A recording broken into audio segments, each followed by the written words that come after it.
marangal at maunlad na bagong Pilipinas. Aksyon Dole sa DZMM. Kasama ang mutya ng masa Doris Bigornia at Dole Assistant Secretary Leng Serrano. Aksyon Dole! Aksyon Dole sa DZMM!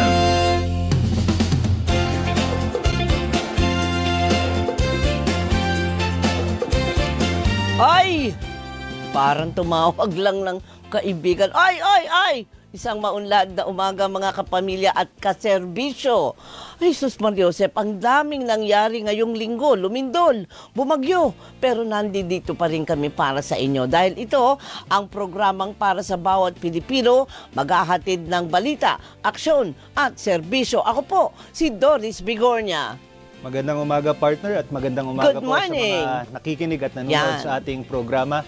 Ako naman po si Leng Serrano mula sa Department of Labor and Employment, maghahatid ng mabilis at tapat na serbisyo para sa maunlad na bagong Pilipinas. Kaya nga po tutok na kayo mga kapamilya. Huwag nyo na pong initin ang ulo ko ha. Alam ko ang dami nyong tanong, lalo pat ang daming nangyari sa mga manggagawa, ang daming hindi naman tama kundi ang daming concerns, ang daming issues na dapat masagot. Kaya wag po kayo magbida-bida.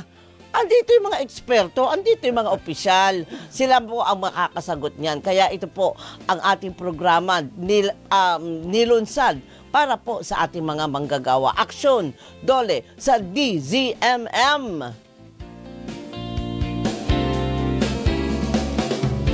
Dahil nga dyan, binantayan natin ang bagyong Paulo. Si Paulo naman talaga, umiksena pa.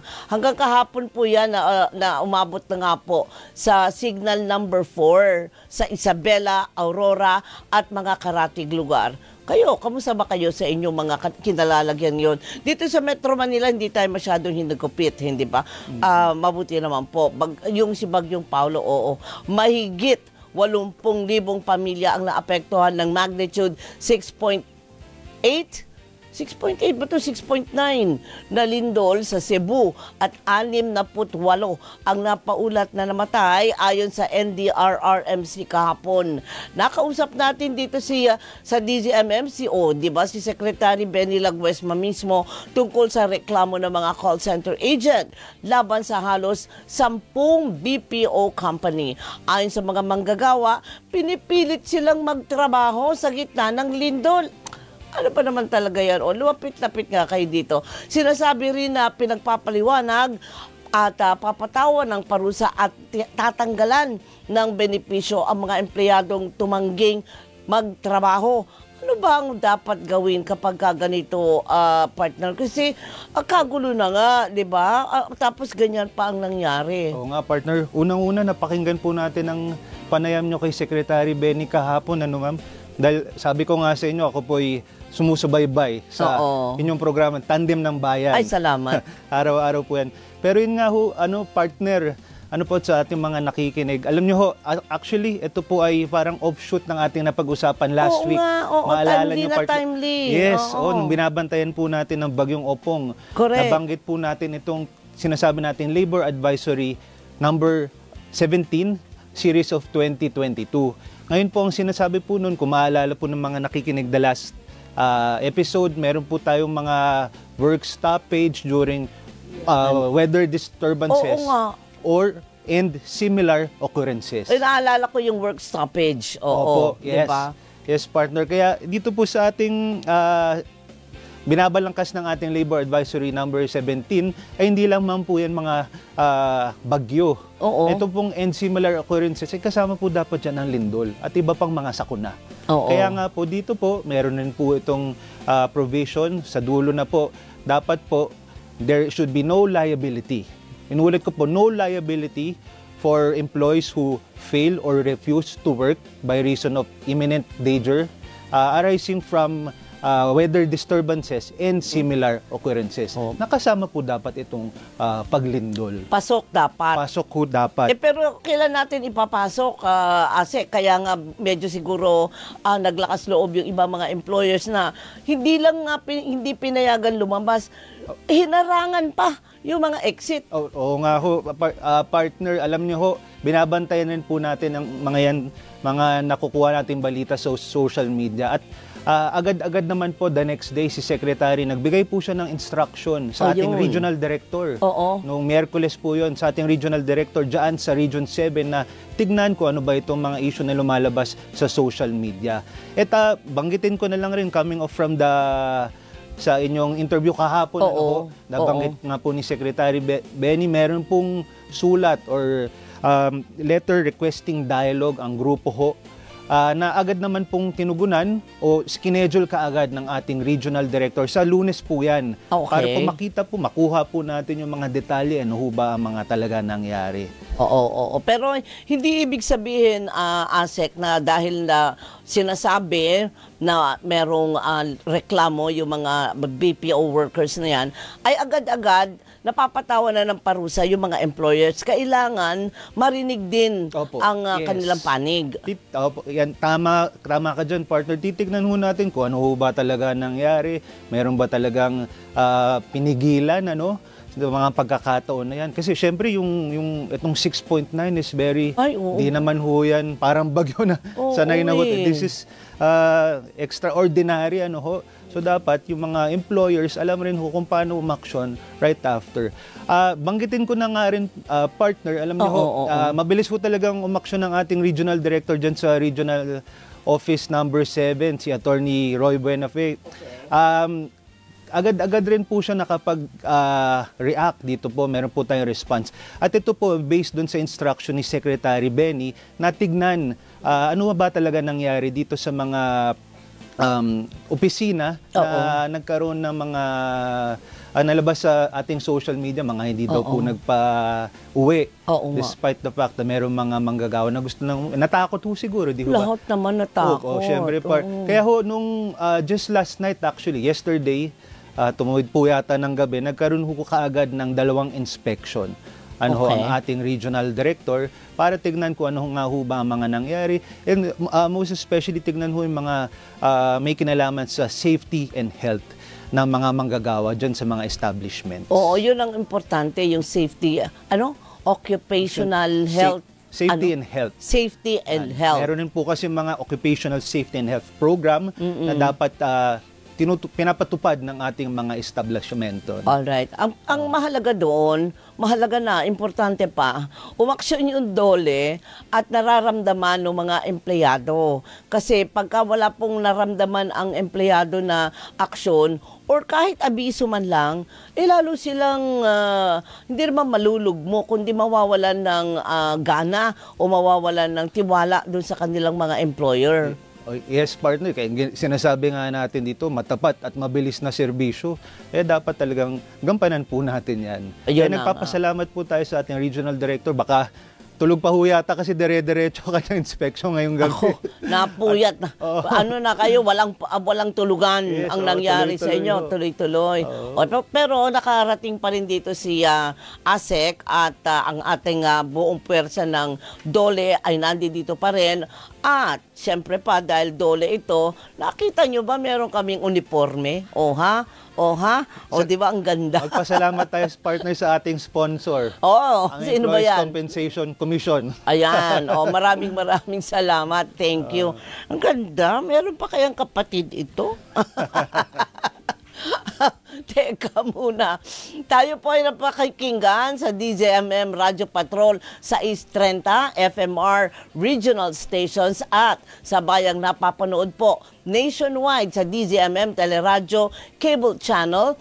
Available din po tayo sa free-to-air digital TV sa Channel 31, PRTV, Prime Media. Napapanood din po tayo sa buong mundo lang naman sa pamamagitan ng The Filipino Channel o TFC at I Want TFC app. Maaari kayong mag-comment sa ating live stream sa Facebook at YouTube pages ng Department of Labor and Employment, DZMM Radio Patrol sa East 30 at DZMM Teleradyo. Pwede po kayong tumawag sa 8924-4101, local 5671, 5672, 5673 at magpadala ng inyong mga mensahe sa DZMM Teleradyo Viber 0919-2783-3000. Babasahin at sasagutin po natin ng mga yan mamaya, partner. Oo, pero yung hindi lang yung BPO na concern ang tatalakayin natin ngayon, ASEC. As much as possible, siksik natin sa isang oras natin yung iba pang mga concern o iba pang katanungan ng ating mga kamanggagawa. Tama, partner. Kaya kung ang mga merong mga mensahe o katanungan, magpadala na ho kayo ngayon pa lang. Oo, agahan nyo na at nagmamadali tayong lahat para masagot. Yun lang yun. Kahit konti lang nasagot o meron lang kayo maging gabay, pasok na yun, di ba? Para hindi tayo naniniwala o maliligaw sa mga sabi-sabi lang o fake news, hindi pwede. Dito po kayo sa Aksyon Dole sa DZMM dahil dito, opisyal. O, di ba? May o, di ba pa? Samantala narito po ang ating mga bali, trabaho. Mga isyu sa trabaho at negosyo, balita sa sahod, benepisyo at pag-unlad ng bawat Pilipino, hatid sa inyo ng Bali Trabaho! Bali Trabaho!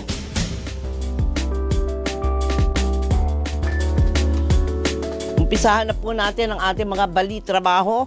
Higit 48 milyong pisong emergency employment at livelihood assistance ang inilaan ng Department of Labor and Employment sa Bicol Region matapos ang pananalasa ng bagyong Opong. Sa nasabing halaga, higit 40 milyon ang inilaan sa TUPAD program, 5 milyon para sa Kabuhayan program at higit kumulang 3 milyon naman para sa Government Internship Program. Pinangunahan ni Pangulong Ferdinand Marcos Jr.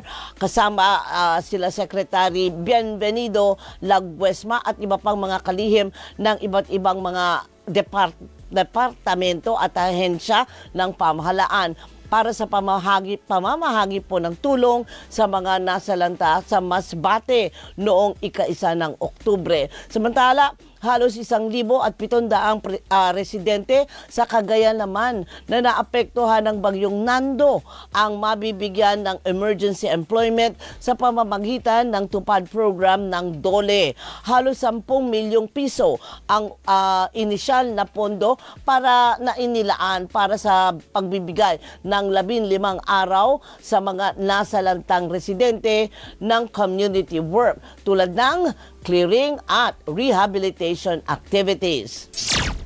Matagumpay na naresolba ng National Labor Relations Commission NCR Arbitration Branch ang isang labor dispute pabor sa 23 delivery rider sa pamamagitan ng Single Entry Approach Program o SENA. Napadali ang pagpapalabas ng halos 6 na milyong piso na sakop ang hindi nababayaran ng 13th month pay at iba pang mga benepisyo ng mga nagrereklamong manggagawa. Naresolba ang kaso matapos ang seri ng conciliation mediation conferences o pag-uusap sa pagitan ng mga rider at ng kumpanya. Sa ilalim ng SENA program, isinusulong ng National Labor Relations Commission ang mabilis at patas na resolusyon ng mga hinaing sa trabaho sa pamamagitan ng alternatibong pamamaraan ng pagkakasundo. Okay. Pinarangalan naman ng National Wage and Productivity Commission ang isang attached agency ng Department of Labor and Employment ang siyam na natatanging micro, small at medium enterprises sa ginanap na 2025 Productivity Olympics noong ika-1 ng Oktubre. Pinangunahan ni Kalihim Bienvenido Laguesma ang aktibidad kung saan kinilala ang mga bukod-tanging kumpanya sa kanilang business excellence, epektibong work processes, employee engagement at empowerment, at compliance sa labor and occupational safety standards. Yan, ito yung pag-uusapan natin mamaya, yung safety standards. Nagwagi sa agribusiness sector ang Ray's Bake Shop mula sa Mimaropa, ano ba to? Amimo Farm? Amamiyo Farm Products mula naman sa Caraga at Morava Foundation. Mula naman po yan sa Bicol Region sa industry sector. Pinarangalan ang Miras Food and Agri-Venture Incorporated mula sa Calabarzon, BB's Sweets Company mula sa Ilocos Norte, Ilocos Region. At Allen Stick and Trading mula sa Caraga. Kinilala naman sa service sector ang Vintask Business Support Services mula sa Zamboanga Peninsula, Chef Connie's Resto and Cafe and Catering Services mula sa Bicol Region at Top Achievers Private School Incorporated mula sa Cagayan Valley. Ang mga nagwagi ay nakatanggap ng cash prize, trophy at prioridad sa mga training programs ng NWPC. Naglaan ng Department of Labor and Employment ng inisyal na pondo na abot ng 11 milyong piso na tulong sa ilalim ng TUPAD program para sa mga nasalanta ng malakas na lindol sa Cebu noong ika-30 ng Setyembre. Sakop ng programa ang mga benepisyaryo sa San Remillo, Medellin, Sogod, Daan Bantayan at Bogo City na sentro at pinakamatinding naapektuhan ng lindol. Sa pangunguna ni DOLE Region 7 Director Attorney Roy Buenafe, patuloy na inaalam ng kagawaran ang sitwasyon at pangangailangan ng mga pamilyang naapektuhan ng pagyanig. Ayon kay Regional Director Buenafe, prioridad ng DOLE Region 7 na tulungan ang mga manggagawa sa sektor ng micro, small at medium enterprises na natigil o nawalan ng trabaho dahil sa kalamidad. Ayan, ang dami, sabi ko nga, ang dami nating kailangang i-address na mga issue. Madaming ganap this week, partner. Sobra. Oo, parang lumagpas na tayo kaagad doon sa Oktubre. Ay, simula pa lang ho. Simula pa lang. Parang sabi ko nga, lindol, bagyo, ano pa ba yung isang kalamidad? Parang taal. Yes. Oo, nagpapansin din kay SP din yung taal na yan eh. Kaya sabi ko nga welcome October, di ba? Pero kaya natin yan. Yes, oo, partner. dahil may mga kaagapay naman po kayo mula sa iba't ibang ahensya ng pamahalaan. Siyempre, nangunguna ang DOLE para sa mga manggagawa. Tuloy-tuloy lang po tayo, partner. Correct. Yes. Oo. Wala nang tulugan ang mga ito. Kuya Germs lang ang peg. Huwag po kayong... Nag-Kuya Germs pa ako talaga. Huwag po kayong bibitiw mga kaserbisyo, ha? Magbabalik pa rin po ang aksyon DOLE sa DZMM. Huwag kayong aalis kasi kami ni ASEC hindi aalis dito. Promise. Si Doris Bigornia at si Asek Leng Serrano, katuwang ng mga namumuhunan at manggagawang Pilipino sa Aksyon DOLE sa DZMM.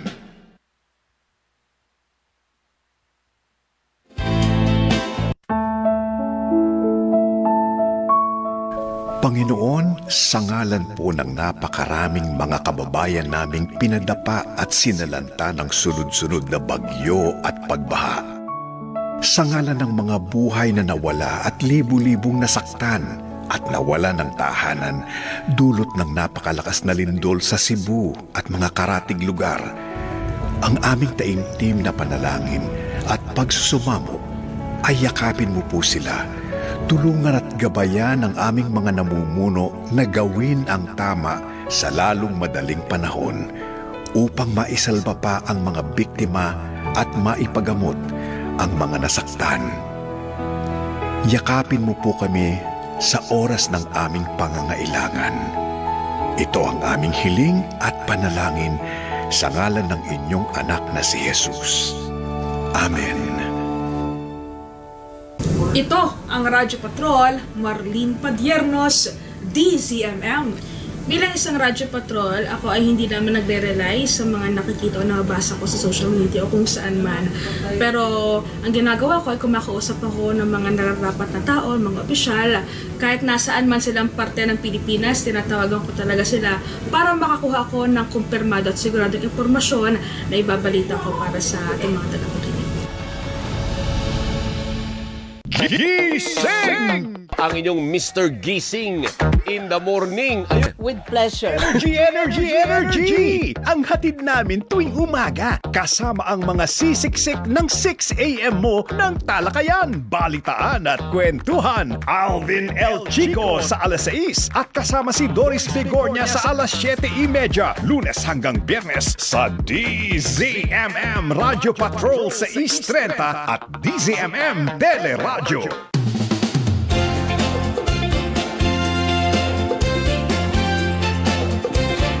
Serbisyo, informasyon at mula sa Department of Labor and Employment. Lahat ng yan ating alamin sa Tatak Dole. Tatak Dole sa DZMM.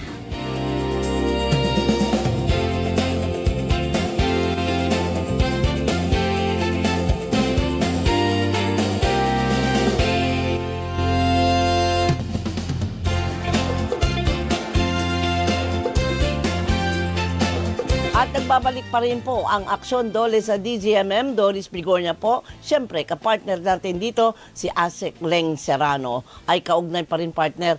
Ay wait lang, bago pala yun. Sana yung mga nakikinig, nanonood sa atin ay masarap ang almusal nyo. Kasi kami dito po sa DZMM, ang sarap ng almusal namin. Courtesy, may sponsor kami. Siyempre, walang iba kundi ang poging-pogi, matikas na sekretary ng Dole na si Bienvenido Laguesma. Oy, nag-birthday po ang lolo ko. Makalolo ka agad, ano? Maraming salamat, Sek Benny, at happy birthday. Salamat po, Sek Benny. Happy birthday muli. Ayan, okay. Hapon, ang birthday niya. Yes. Pag ano na yan mga nag-45 years old na.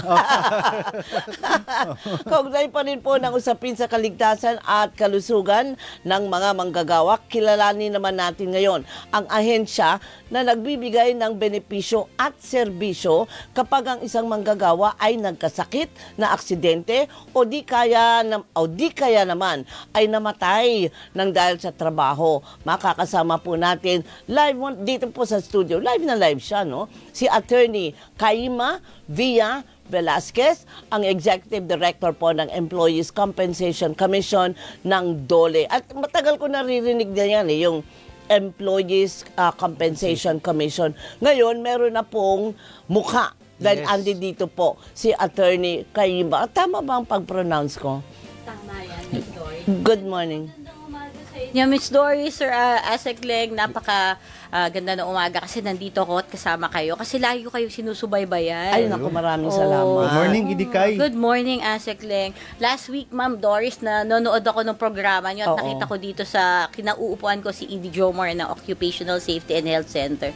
At gusto kong sabihin na excited ako sagutin kasi narinig ko yung isang question mo dun sa question kay Edie Jomar na Edie Jomar, ano bang nangyayari kapag hindi nasunod yung mga safety regulations sa opisina?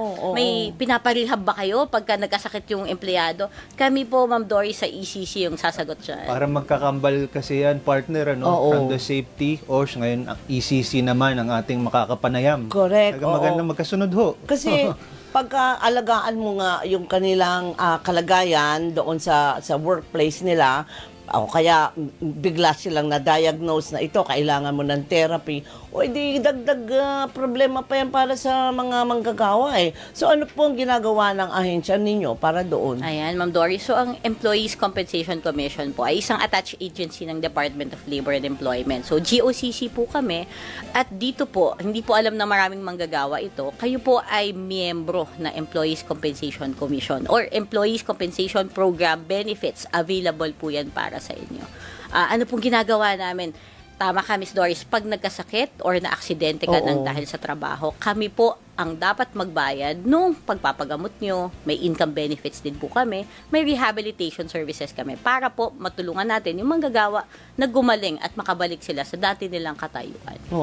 Idikay, sino ba ang mga covered employees dito po sa ating ECC? Ayan, Sir Asek, alam mo ang coverage ng ECC, lahat po ng manggagawa. So, lahat po ng mandatory covered employees po ng Social Security System. Ibig sabihin, basically, lahat po ng private sector workers. Miyembro din po kayo ng ECC, hindi nyo lang po alam. Lahat po ng ating mga pampublikong sektor na manggagawa, ibig sabihin po, mga government workers natin, katulad po namin ni Asek Leng, miyembro din po kayo ng ECC at kasama din po dito yung sinasabi natin ng mga uniformed personnel.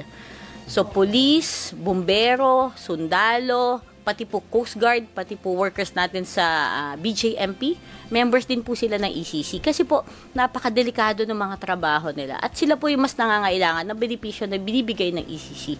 Kaya po talagang lahat members. At ito pa, Miss Doris, hindi po bagong-bago lang to, mga 2020s lang na issue, lahat po ng self-employed workers ay maaari din pong maging miyembro ng ECC. Kahit self-employed? Yes, Ma'am Dory. So, halimbawa, kayo po ay tricycle driver, balot vendor, sari-sari store owner, mag-fishball, magtataho. Kung kayo po ay gusto nyo maging miyembro, kayo po ay mag-member sa SSS, automatic po kasama po ang ECC para po makapagbigay ng benepisyo para sa inyo. Paano hatian ng employer at saka ng employee? Kasi, siyempre, saan naman kukuha ng pondo? Di ba? Naku, Miss Doris, eto, huwag kayo mag-alala mga manggagawa kasi po, exclusively responsibilidad po ng inyong employer ang pagbabayad po ng EC contributions.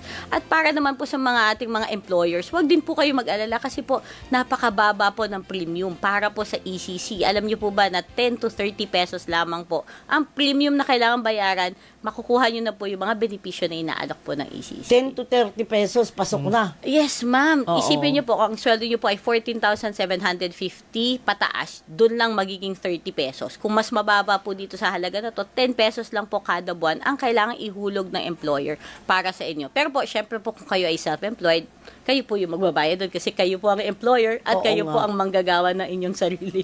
Oo. Dapat may kakayahan din na magbayad, mag-contribute kahit papano. Yes, right. Stories. Okay, nabanggit mo kanina, idikay yung mga benefits, paano ba nakakatulong o ano ba ang mandato ng ating ECC? Ayan. So, ang ECC, Miss Doris Asecleng, required kami po na mag-create ng isang Employees Compensation Program. At dito sa Employees Compensation Program, binibigyan po natin ng mga benepisyo at serbisyo yung mga manggagawa na kailangan po nagkasakit or na aksidente or minsan hindi inasahan or ayaw naman nating nangyayari, namamatay ng dahil sa trabaho. So, kung ikakategorize po natin ano yung mga benepisyo na binibigay natin sa kanila, nagbibigay po tayo ng income benefits. Okay. So, ibig sabihin, Miss Doris, halimbawa, ikaw, nagka-sore throat ka, diba? Kakasalita. Marami kang nireport nung araw na yan, the next day hindi ka nakapasok. Oo. Pwede ka mag-file ng income benefit sa SSS at sa ECC. So, dalawa yung makukuha mo na benefits dito. Para habang nagpapagaling ka, habang pinapagaling mo yung sore throat mo, meron kang konting income na makukuha. Pwede pala yun, partner, Oo nga. Akala ko strepsils lang ang katapat. Akala natin, mumug-mumug lang ng asin. Oo, pero parang itulog mo lang yan. meron po kayo income benefits galing sa ECC. Meron din po kami inaalok na rehabilitation services. Ito naman po para doon sa mas severe o mas malala, yung natamo nila na disgrasya. Halimbawa po, katulad doon dinidescribe natin na putulan ng paa, nawalan ng bahagi ng katawan, kailangan po nila ng PT or rehab para po gumaling sila. At pagkatapos nito, Miss Doris, so medyo magaling na yung iyong parte ng katawan, pwede po kaming magbigay ng prosthesis. So nagbibigay po kami ng artificial limbs, kamay, paa, binti, daliri. Ito po yung mga binibigay natin para sa ating mga. Pero linawin lang natin, ma'am at Asek, ito ay work-related.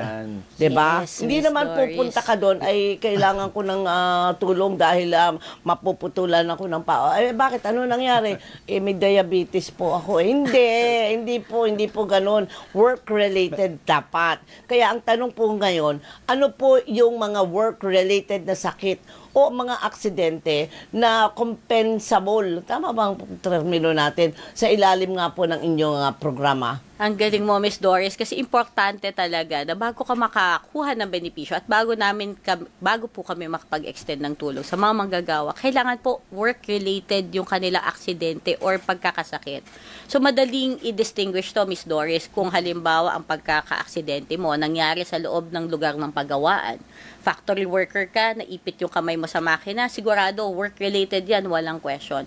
Pero minsan, yung mga pagkakasakit, hindi natin alam na work-related. Katulad nga na, akala mo, sinipon lang naman ako.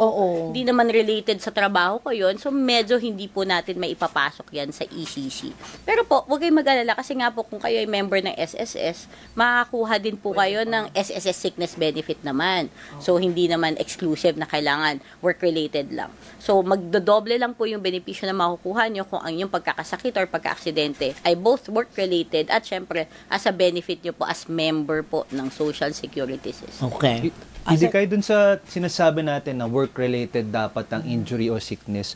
Ano ho ba ang context nito? Dapat ba nasa loob tayo ng workplace? Doon lang ho ba tayo magiging entitled dito sa ating benefits? O pwede rin pag nasa labas ka, Paano ba yan, Idikay? Naku, ang ganda ng tanong mo, Asek Leng, kasi marami ang hindi nakakaalam sa ating mga kababayan, sa mga manggagawa natin, na hindi lang exclusive sa loob ng pagawaan ang pagka-work-related ng inyong aksidente.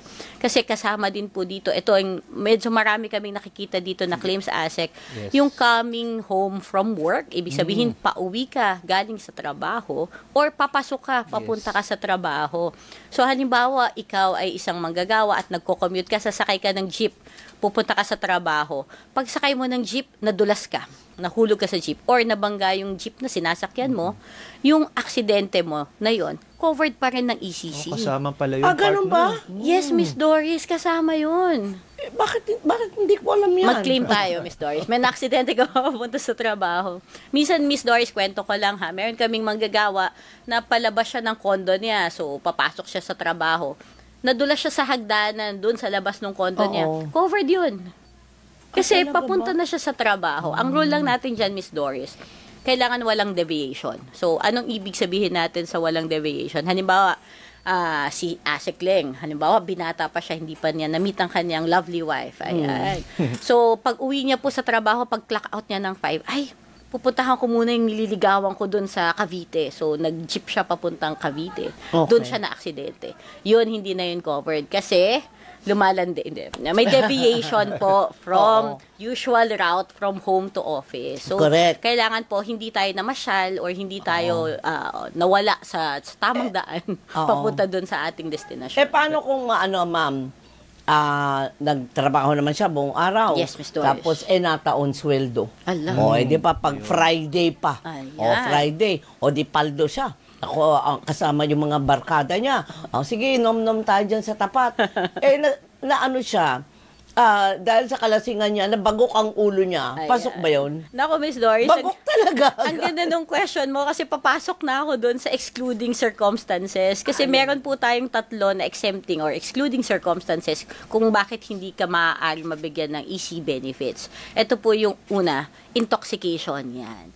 Pag ikaw ay lasing or lango sa alak or sa droga, hindi po namin maaaring cover yan kasi po itong mga circumstances na to, pinapalala mo yung delikado sa buhay mo at sa buhay ng mga nasa paligid sa'yo. So never po kami magbabayad ng instance na ang manggagawa ay intoxicated. Pangalawa po, pag sinasadya mo o nananadya ka, halimbawa, nakaaway mo yung kaopisina mo at susuntukin mo siya, tapos nung sinuntok mo siya, nasugatan na yung kamay. Hindi po namin yan i-cover na work-related kasi ikaw ay nananakit ng kapwa mo or sinasadya mo para sa sarili mo. At pangatlo, Miss Doris, yung hindi namin nababayaran is kung meron po tayong notorious negligence. Ano po yung notorious negligence? Ibig sabihin, sinabi notorious na ano, ma'am? Negligence, Ma'am Doris. Okay. So, halimbawa, ikaw ay nagtatrabaho sa kuryente, di ba? Tapos sinabi na ng employer mo, ito ang rubber gloves, ito ang rubber boots. Tapos ikaw matigas yung ulo mo, ayaw mo isuot. Hinawakan mo pa rin yung live wire. Notorious negligence yan. At kapag ganito po yung circumstance, Ma'am Doris, syempre, hindi po natin maaaring pagbigyan yung kanilang claim kasi po, parang ini-encourage natin yung unsafe behavior sa trabaho. Okay. Partner, idagdag ko lang, paano naman kunwari meron mga activities outside of the company pero sanction, kunwari may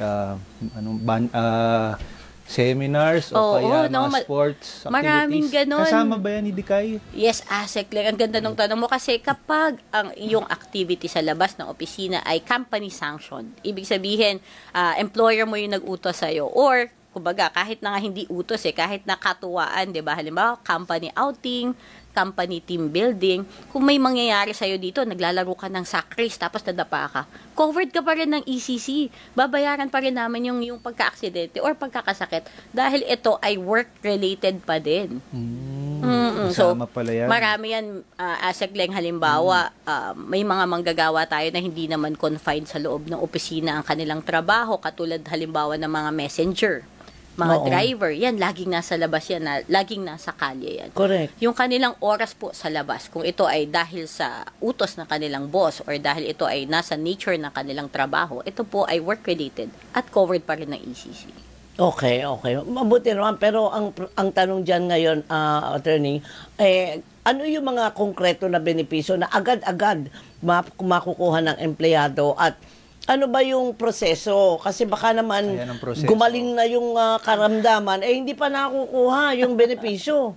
Naku, Miss Doris, hindi naman po sinasabi natin na napakabilis. Pero po, ang kailangan lang po natin ay makapag-file. At responsibilidad po na employer ninyo na mag-file ng inyong EC claim. Kasabay po ito ng SSS claim nyo. So, kung halimbawa po, Miss Doris, kayo, sore throat lang, di ba? Basically, madali naman gumaling yan.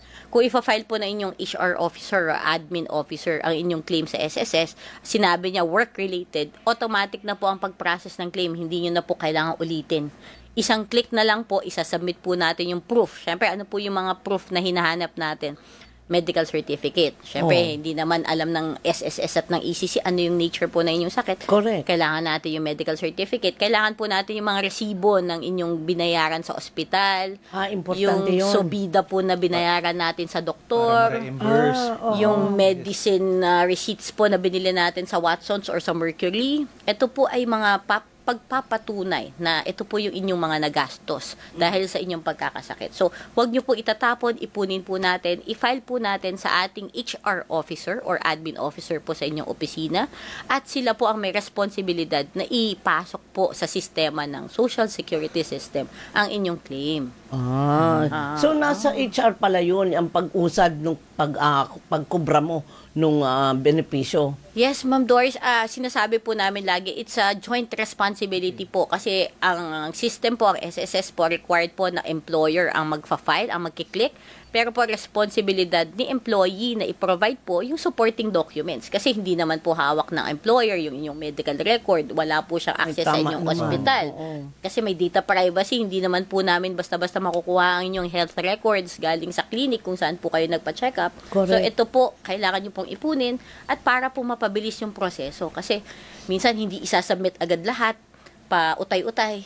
Pabalik-balik. Pabalik-balik. Opo. So, nakakatagal po ito sa proseso, Ms. Doris. Ibig sabihin, partner, kapag mga sickness or injury, dadaan po tayo sa SSS or GSIS. SSS or GSIS. Meron bang mga pagkakataon, Idikay, na pwede po tayong dumiretso sa ECC? May mga chance, Miss Doris or Asek lang, na diretso po sa ECC ang claim. Ito po yung mga pagkakataon na tapos na po yung initial income benefit payments po sa inyo. Ibig sabihin po yung araw-araw na binibigay at kailangan yun na po ng mas malaking serbisyo galing sa ECC katulad po ng rehabilitation services. So kapag di nabigyan na po tayo ng income benefits, again, naputulan po tayo ng kamay, kailangan po natin ng prosthesis, diretso na po yung filing niyan sa amin sa opisina at kami po yung tutulong sa inyo para po sukatan kayo na inyong artificial limb. Kami po ang magpipila sa inyo para po magkaroon kayo ng occupational therapy at physical therapy at kami po ang gagabay sa inyong paggaling. Pero, pwede ba yung pagsabayin? Kunyari nga, mag-apply ako sa ECC, meron din sa SSS, GSIS, pwede yun? Sabay-sabay kong kunin? Ayan yung nakakatuwa. Sa SSS, Ma'am Doris, ito yung special distinction between SSS and GSI. Sa SSS po kasi, double recovery po ng benefits yung maaari nating makuha. So basically po, kung may sickness ka sa SSS, may sickness ka rin sa ECC. So doble po yung benepisyo na makukuha natin sa araw-araw. Sa GSIS naman po, hindi po maaari na doble or sabay nating makukuha ang inyong benepisyo. So, pipili lang po tayo kung ano po yung mas mataas. So, piliin nyo po kung GSIS ang mas mataas yung benepisyo. Kung ECC po yung mas mataas, ECC po ang piliin natin. Ayun. So, maliwanag. Ngayon, alam na natin na meron pala mga ganyang klaseng benepisyo na naalala ko tuloy, na-rewind tuloy ako. One time, nandun ako sa TV Patrol, na aksidente ako sa EDSA. Nabangga yung crew cab namin. Oh, no. Pero wala ako hindi ko alam na meron palang ganyan na pwede pala akong mag-claim. Walang buti na lang hindi naman kami masyado nasaktan. Pero meron pa rin, na ospital ako eh. Ay, naku, Miss Doris, dapat nakaklaim ka doon. Kailan po nangyari yan? Naku, 2017 pa yata. Doon tayo pa po. Ano ba yan? May prescriptive period ba yan, Idikay? Sayang yung Pwede pa ho bang 2017. mag-claim si partner? Pwede pa ba yun? O may Siyempre, prescriptive? Meron tayong prescriptive period, Ma'am Doris. Unfortunately, 3 years po yung ating prescriptive period para sa mga claims. Pero, ito kasi, hindi naman dahil ayaw lang natin pagbigyan yung matatagal na claim. Tapos, paano gagawin ko ngayon ko lang nalaman? Unfortunately, mas mahirap po kasi mag-validate ng mga facts nung case. Mahirapan na rin po kayong kumuha ng mga ebidensya doon sa pagkaka-aksidente nyo kung gano'n na po katagal yung period. Pero, Miss Doris, meron kaming dalawang paraan. Baka may chance pa rin na maklaim mo yung aksidente mo sa EDSA. Paano ba yan? Una po, nung pandemic, nagbigay po kami ng tolling ng prescriptive period. Ibig sabihin po, for at least 3 years, nahinto po yung pagtakbo ng oras ng pagbibilang namin ng prescriptive period. So, kung sakali, Ma'am Doris, na pasok, tingnan natin, baka umabot ka pa dun sa within 3 years. Although medyo malayo na talaga, 2017. Or, Miss Doris, kung nag-file ang ABS-CBN para sa'yo ng SSS claim. Kasi kung nakapag-file ng SSS sickness claim at hindi lang na-i-file yung EC claim, automatic na forever, pwede nyo pa rin habulin yung ECC nyo. Ay, talaga ba? Oo. Naalala mo ba, Ma'am Doris, kung nabayaran ka ng SSS noon? Hindi. Ay, hindi Hindi kayo na ako gumagamit ng SSS ko Ang yaman mo kasi, Ma'am Doris, kaya hindi ka na kumukuha ng Social Security eh. Hindi, engot-engot lang ako dahil hindi ko alam kung ano ang gagawin kaya hindi ko naaasikaso yung mga yan. Ang dami ko nga na dapat sabi, bakit hindi mo ginagamit yung SSS mo? Ngayon, alam ko na, pati ECC pwede pala. Ayan, habulin natin, Ma'am Teka, Doris. meron pa rin tayo na partner, mga naririnig, yung return to work, stoppage, ano yung partner? Meron tayong mga programa, IDICAY, promoting advocacy. Ano ho ba? Baka maaari mong ma-share sa atin. Yung advocacy seminars po ng ECC, napaka malapit po sa puso namin sa ECC. Bakit po? Kasi ganito po lagi yung na-experience namin tuwing nakikipag-usap po kami sa mga manggagawa, hindi nila alam yung mga karapatan at benepisyo na maaari nilang makuha. So lahat po ng pagkakataon na ma-share namin yung good news o yung magandang balita tungkol po sa ECC, very excited po kami talaga na pumunta. So lahat po ng iimbita, radio guesting, TV guesting, kahit po news articles, pupuntahan po namin yan. At ang pinaka-latest po namin ngayon na talagang pinupush po namin ay ang aming barangay advocacy program. Ito po, dito sa Barangay Advocacy Program, pumupunta po kami sa mga liblib at kasulok-sulukang parte po na ating Pilipinas at hinahanap po natin yung mga manggagawa doon sa mga localities na ito para po bigyan sila ng advocacy seminars or learning opportunities. So, ngayon po, marami po kami activities dito ngayon sa Luzon. Meron na rin po kami sa Visayas at meron din po kami sa Mindanao. Maganda ito, partner, para na po promote yung awareness, info dissemination through the barangays, sa tulong ng ating mga barangays. Correct. Meron pa ba tayong programa, IDICAY, na tumutulong sa pagbigay ng benefits ng ECC? Ayan, so bukod dun sa General Employees Compensation Program na dinidescribe ko sa inyo ni Ma'am Doris, meron po kaming dalawa talaga na medyo flagship programs po namin. Yung aming Kagabay Program. So, pag binreakdown niyo po, ang Kagabay Program ay katulong at gabay sa manggagawang may kapansanan. Ito po ay isang set po ng mga benefits na binibigay natin dun sa mga severely injured po natin ng mga manggagawa. So, dito po kasama yung prosthesis, pagbibigay natin, rehabilitation services. Nagbibigay din po kami dito sa halimbawa po, severe yung inyong injury, may total disability po kayo naranasan. Meron din po kaming carers allowance na ibinibigay dun po sa nag-aalaga sa inyo. Meron ganun? Yes, ma'am. Although hindi po siya kalakihan, additional 1,000 pesos a month po siya, dagdag pa rin po yun para makatulong sa pagpapagaling ninyo. At pag nagpapa-therapy po kayo sa ECC na kami po ang sumasagot, 100% po wala kayong babayaran. I-schedule po natin kayo sa inyong mga malalapit na partner hospitals kung saan mang parte po kayo ng Pilipinas. Kami po ay may partner hospital sa bawat rehiyon. At kapag nag-a-attend ka ng physical therapy or occupational therapy mo, Ma'am Doris or ASEC Leng, meron pa po kaming transportation and meal allowance para po siguraduhin na may ma-encourage po ang ating mga manggagawa na disabled na magpa-therapy at pumunta doon sa kanilang appointments. Para Kasi hindi tatama rin. Yes. minsan hindi ka makapunta. Ba't di ka pumunta? Wala po akong pamasahe. Yes. Opo, wala po akong pangkain. Walang pagkain. Yes, Oo, Ma'am so, Doris. sagot pala yun. Kasama pa yun, partner. Opo, yan ang kagabay program ng ECC. So, Pero kailan ba nagsimula ito? Bakit hindi ko alam? Bakit maraming hindi may alam? yun nga, Ma'am Doris, hindi kami masyadong sikat, pero yung benepisyo na binibigay namin, pang sikat, di ba, Oo Ma'am naman. Doris? Kaya nga, Ang bida. lahat ng programa talaga, pinupuntahan talaga namin at sinishare namin ito. Kasi kung kayo po ay manggagawa at work-related, ang inyong pagkakasakit or pagkakasidente, nandito po ang ECC para tulungan kayo. Ayan. So, Asek, medyo marami yata tayong mga katanungan Oy. pag ano, no? Kasi itong ganitong klase mga usapin, sabi ko nga, hindi lahat ay may alam May alam, nito. yes. Tama. 'Di ba? Kaya ano tayo, maggagap na tayo, Camel. Maggap na muna tayo at happy birthday pala sa hubby ni Camille Postolero. Anong pangalan niya? Ay, hindi pwede. Ay, sorry. Jigo Postolero. 25 years old na po ang asawa ni Camille. Happy birthday sa inyo. Happy birthday! Ano tayo, messages na o gap muna? Walang gap. O sige. Asik, meron yata tayong mga katanungan na natatanggap. Yes, partner, narito ang ilang mga mensahe mula sa ating mga netizens. Mula kay Glenna Kimpo Dehita. Yung asawa ko po na mild stroke galing sa trabaho. Umuwi lang siya para kumain tapos pagdating sa bahay, hindi makakain dahil inatake na siya. Pasok po ba siya sa ECC program? Ayan, Miss Doris, yung mga ganito, ASEC lang, di ba? Yung mga ganitong pagkakataon. Ngayon po, madalas po kasi ang stroke, hindi po siya yung mismong sakit. Lumula siya sa isa pang sakit, hypertension or heart disease. Madalas po, nakakategorize ito as lifestyle diseases. So, kumbaga po, hindi siya exactly work-related.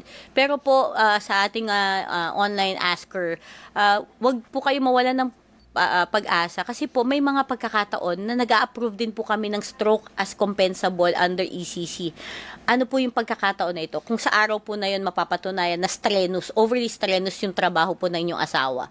So pinagbuhat siya ng mabigat, pinaglakad siya ng malayo, or minsan, Miss Doris, Sir Asek Leng, may tumama sa kanyang batok or nadulas siya, so medyo nabagok yung kanyang ulo. Ito po ay mga causes na nakakapag-simula ng isang stroke. So kung meron po tayong accident report or meron po tayong medical report na magsasabi or statement po galing sa inyong employer na ito po yung circumstances ng araw na yon nung nangyari yung stroke, nagbilad ka sa araw, naglakad ka ng malayo, may chance po na ma-approve po natin as ECC compensable ang stroke po ng inyong asawa. So, bigyan niyo po ng pagkakataon ng ECC na ma-evaluate po ang inyong claim. I-submit niyo po yung claim niyo sa SSS, sabihan niyo po ang inyong HR officer na mag-file po ng EC claim at tingnan po natin ma-evaluate. Kasi po, meron po tayong magagaling at mahuhusay na mga doktor at abogado na tumitingin ng bawat claim para po ma-review natin na maayos. Pero agad-agad yan ma-actionan, ma'am? Ma'am, kailangan po talaga pumasok muna yung papel kasi hindi natin alam paano natin i-review. Yun nga Kasi kailangan ma-i-file po agad para po makita namin kung ano yung pwede nating gawin. Correct. Pati in short, indicate dapat lang work-related. Kahit Dapat. wala ho sa listahan, basta may ma-prove. Ma-prove. Oo, may Okay. circumstances Yun ho ang na importante. dahilan ng trabaho. Kasi yun nga naalala ko, sinabi ko noon sa sarili ko, bakit hindi naman sa masyado kung idolo yung sistema nila, pero doon sa Amerika, konting kuskus balungos lang at ikaw ay nagkasakit, ay naku, kailangan may compensation ka kaagad, di ba? So akala ko dito sa Pilipinas walang ganyan. Meron, Ma'am Doris. 1979 pa po kami nandito. So, Uy, grabe. 1975 po na-create, 1979 yung program. Naku, ang dami po talaga na hindi nakakaalam. Kaya po hindi kami tumitigil talaga na i-share yung balita. Okay. Asek, meron kaya tayong mga questions Yes. yan? Partner mula kay Tatits. Hi, Miss Doris. Pwede ba ang senior citizen covered rin ba ito? Ayan. So, currently, Ma'am Doris, di ba, ang senior citizen natin ay 60 years old pataas. So, ang SSS membership po up to 65. So, pwede pa po kayong makover up to 65. Unfortunately po, after 65, hindi na po kayo makakapasok doon sa SSS coverage. Maximum na po talaga yon. So, hindi na po covered ng ECC at SSS ang over 65. Pero po yung ating 5 years na gap for senior citizens, pwede pa po mag-file. Yes, Ma'am Pasok Doris. pa ako kung Pasok. ganun. Bakit ma'am, senior ka na ba? Hindi naman eh. Ay, nako. Next week, ikaw ulit ang guest namin. Dahil dyan. Ay, nako talaga, attorney. Go, Asek. Meron pa isang katanungan, pero I think connected ito. Basahin na lang rin po natin. Mula kay Benjamin Jackson. Paano po kung retired SSS pensioner, may benefits po bang makukuha sa ECC? Ayan. So, Sir Benjamin, yan po. Yung kung kayo po ay retired na, unless po nagkaroon kayo ng work-related na sakit or aksidente nung nagtatrabaho pa po kayo, syempre po, hindi po tayo makakapagdagdag doon sa benefits na nakukuha nyo as pensioner. So, pero po, again, kung meron po kayo aksidente or pagkakasakit nung nagtatrabaho pa kayo, meron po kayong pwedeng makuha from ECC. So, hindi po naglalapse yung period. Sabi ko nga po kanina, 'di ba? Kung nakapag-file ka ng SSS noon, forever po pwede nating habulin yung ECC claim niyo.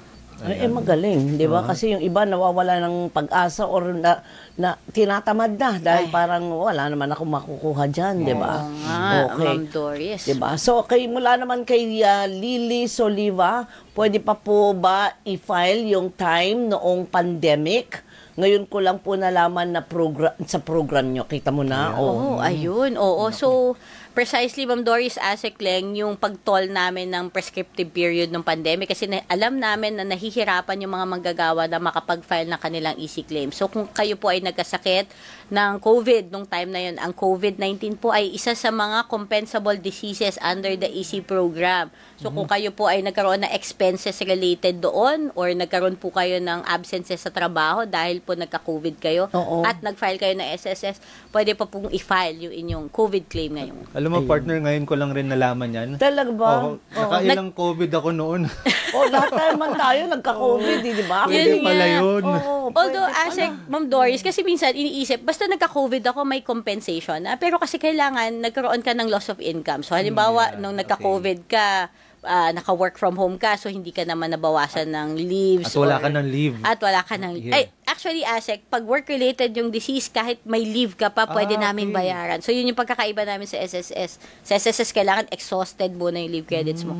Pero, kailangan may loss of income. So, dapat na-absenan ka or nabawasan yung leave credits mo or na-hospital ka para ma-reimburse natin yung expenses mo sa hospital. Okay. Pero hindi naman sakop yung triple bypass ko. Ay!